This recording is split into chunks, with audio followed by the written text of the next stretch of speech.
folks, you're all certainly welcome back to the channel again. Keith here from Commando Hoop Celtic. If this is your first time coming across the channel, please do like and subscribe. I've cleared my head from last night's results, but the show must go on. I still have to provide content on a daily basis, so we're going to talk about something outside the box, not talking about the first team. We're going to talk about the B team. Darren O'Dea, the current manager, our current coach, you could say, of the Celtic B team with Stephen Mcmanus. He has been approached by Inverness Kelly Thistle. They're sitting bottom of the championship, only 1 point in the first 6 games, and Kelly are looking to lure them in. Obviously, they don't want to get relegated. They actually want to be in the top half of the table, pushing for promotion, pushing to get back in the league. Look, it's a difficult place going up to Inverness to play them, as we all know.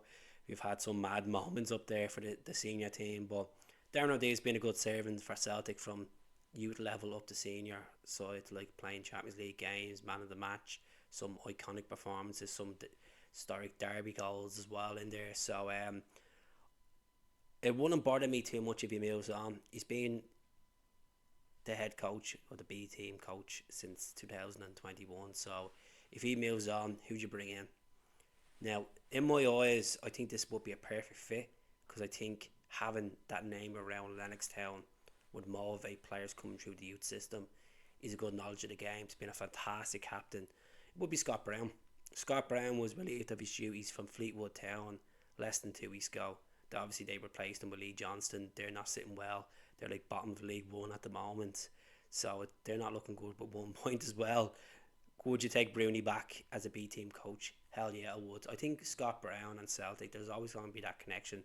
This is a guy that played over 500 games for Celtic, winning over 22 honours as well. So bring Broony backward to work with Mcmanus. The two of them worked quite well when he was there from 2007. Stephen Mcmanus playing alongside Scott Brown up to 2011. So I think it'd be a great fit. You know, Mcmanus was the one when he eventually moved on to Middlesbrough. Scott Brown took the captaincy over as well. So why not bring Broony in? It means that he's closer to the senior players. He's given good reports. He has a fantastic relationship with Brendan Rodgers as well, and he knows a couple of these B team players as well to get the best out of him. And you know what? You might motivate Rockavate and then sit down at the table with Brendan Rodgers and say, look, you got a player in your hands here. Give him a new deal. Because I'm pro Rockavate. I want him to stay at Celtic. I think he's going to be an exciting prospect for the future.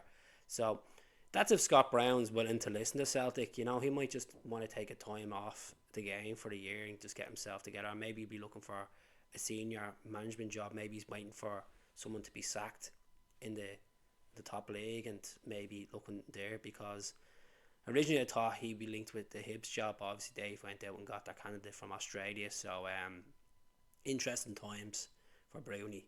I don't think he's going to go back up to Aberdeen. I know he had that coaching capacity with Stephen Glass back at Aberdeen 2 seasons ago, but Barry Robson's their former Celtic player as well. So let me know what you think of the whole Scott Brown situation. Do we just fob it off and say, well, we get someone else in that's internally in the club that's doing a decent job, or do we go out and get someone that has a Celtic connection that can get the best out of the lads? You know, great to see him on the sidelines in some Celtic clobber. So that's my honest opinion. Let us know. Do subscribe to the channel. Speak to you all soon. Hell.